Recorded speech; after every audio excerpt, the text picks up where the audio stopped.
Salutations à vous, fantômes. Aujourd'hui, vous allez découvrir le premier match de l'univers de Blood Bowl 2. Bienvenue à la saison 2513 de Blood Bowl, présentée principalement par Bob et Jim, et secondairement par moi, Deslon. Nous allons suivre l'équipe des Recland Livers tout au long de cette saison. Fondée il y a plus d'un siècle, les Recland Livers sont une équipe principalement composée d'humains. L'équipe, autrefois connue sous le nom d'Altalor Acolyte, s'est rapidement forgé une réputation d'extraordinaires techniciens et tacticiens. L'immense fortune de la famille Griswell a de tout temps permis le recrutement des meilleurs joueurs de ce côté de ce monde, ce qui a permis aux Rivers de maintenir leur niveau d'excellence tout au long de la vie du club. Aujourd'hui encore, les Rivers restent LA référence incontestée et ne s'engagent dans un championnat qu'avec un objectif en tête, la victoire. Leur cri de guerre est « Harder, Better, Faster, Stronger ». Après cette petite présentation de l'équipe phare, nous allons passer l'antenne à nos présentateurs Jim et Bob, qui vont nous faire une introduction pour la saison. Bienvenue sur Cabal Vision à tous nos téléspectateurs du Vieux Monde et d'ailleurs. J'espère que votre boule de cristal est chargée à bloc. Sinon, dégotez-vous un sorcier et enchaînez-le pour de bon, vu que la saison 2513 promet un sacré spectacle. Pas vrai, Bob? Et comment? Oh d'ailleurs, enfer, Jim! Quoi? Enfer? Les chaînes, Jim! Des chaînes en fer pour l'enchaîner, ton sorcier! Y a pas mieux! C'est plus dur à enchanter que l'acier ou l'argent! En passant, faudrait aussi lui briser les phalanges! Oui, merci, Bob. On y reviendra peut-être un peu plus tard. Entre-temps, avis à tous les amateurs de sport. Restez avec nous sur Cabal Vision HD pour plusieurs heures de retransmission. On ne va pas s'ennuyer. Mais qu'en est-il de nos nouveaux téléspectateurs qui nous rejoignent pour la première fois? Comment décrire une partie de Blood Bowl à quelqu'un qui n'en a jamais vu de sa vie, Bob? D'abord, je lui demanderai dans quel trou paumé des royaumes du chaos il a bien pu vivre. Ensuite, je lui dirai que c'est un sport violent, où deux équipes doivent aplatir une vessie de porc, le ballon, dans l'embut adverse pour marquer un touchdown. Tous les moyens sont permis. Le truc, c'est qu'il n'y a qu'un seul ballon, et l'équipe adverse tente de faire pareil que vous. Une partie dure 2 mi-temps de 8 tours. L'équipe qui marque le plus de touchdowns l'emporte. Bien résumé, Bob. Parlons un peu des équipes en lice. La saison promet d'être passionnante, surtout en ce qui concerne les Recland Rivers. Voilà pourquoi. Jetons un coup d'œil à ce qui s'est passé pendant leur dernier match de la saison dernière.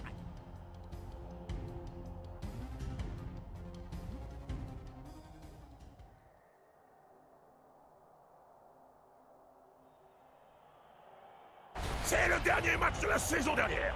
Les Rivers contre les Good Guys. Regardez-moi ces imbéciles d'humains. Pourquoi ils bougent pas? Un sort d'immobilisation?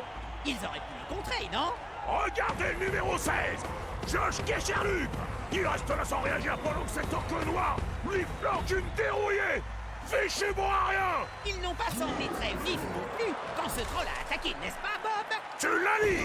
Pas étonnant qu'ils aient encaissé 20 défaites de suite. À force de se prendre des échecs critiques au travers du museau, il y a un moment où les supporters commencent à lâcher. C'était donc la dernière apparition publique des Rivers. Une prestation à l'image des 10 saisons de déclin.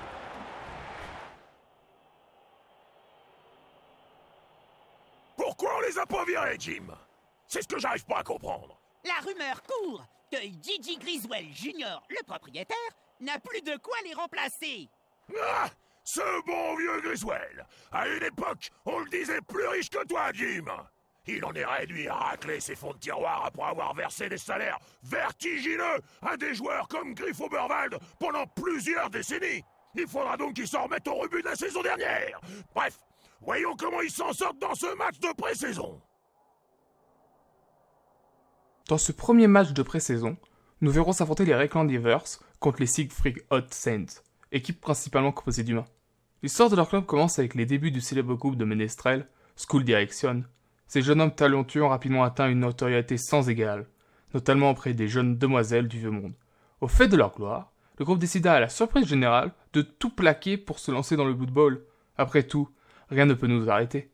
Ils sont depuis connus comme l'un des pires formations ayant vu le jour, mais ils restent toujours aussi populaires auprès de la gente féminine. Leur cri de guerre est « Rien ne peut nous arrêter ». On m'indique que le match va bientôt commencer. Eh bien, voyons comment les Rivers tirent leur épingle du jeu, Bob.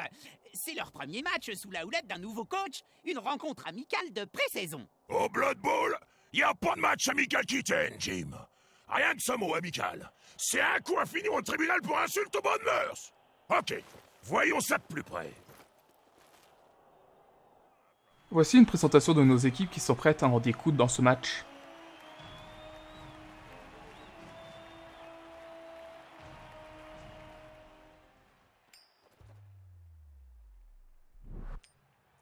Le toss est gagné par l'équipe ennemie qui choisit de jouer en deuxième. Ce premier match a pour but d'initier le nouveau coach, qui sera encadré par l'ancien coach Eric Landlever, Helmut Zwimmer. Ce dernier est sorti de sa retraite pour apprendre les bases du jeu au nouveau coach. Est-ce que...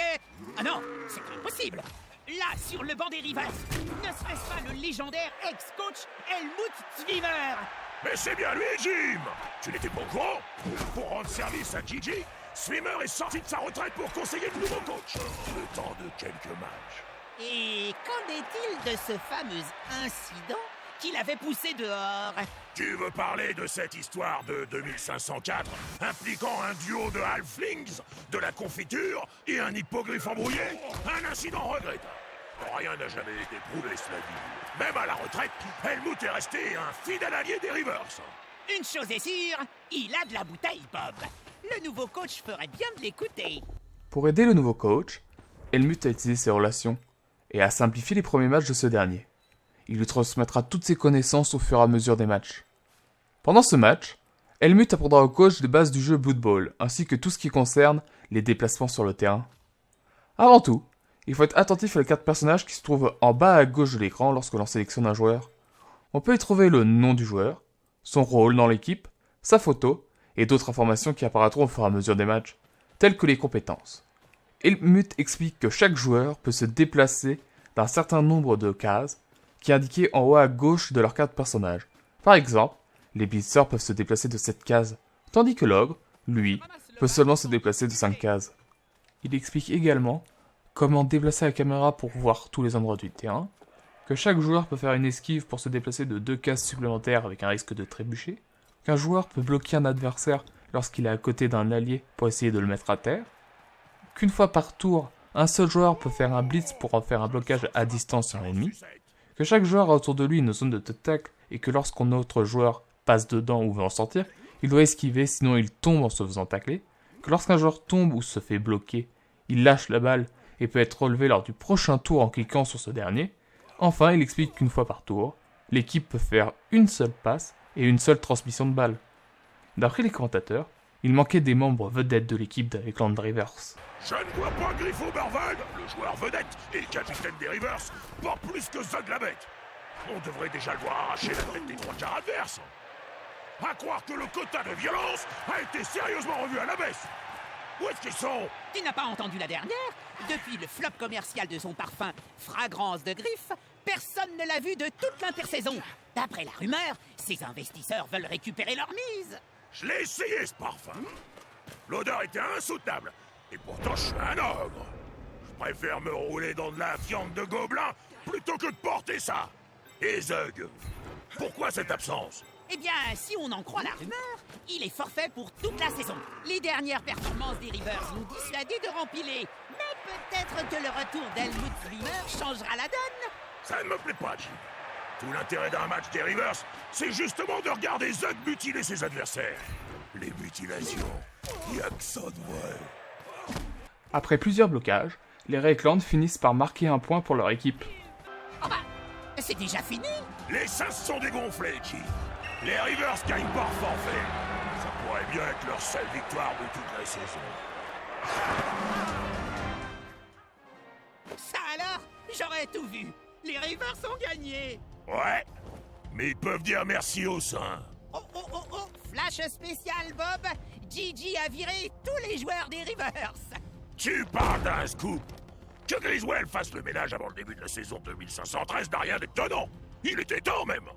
Une victoire par forfait sur des tocards comme les Saints n'y changera rien. Bref, si tout l'effectif a été renvoyé, où est-ce que le nouveau coach va aller chercher ses recrues, Bob? Gigi est un vieux singe, Jim. Si j'en crois mes contacts, il va piocher ses nouveaux joueurs parmi les rebuts de Reikland, un incroyable manque de talent.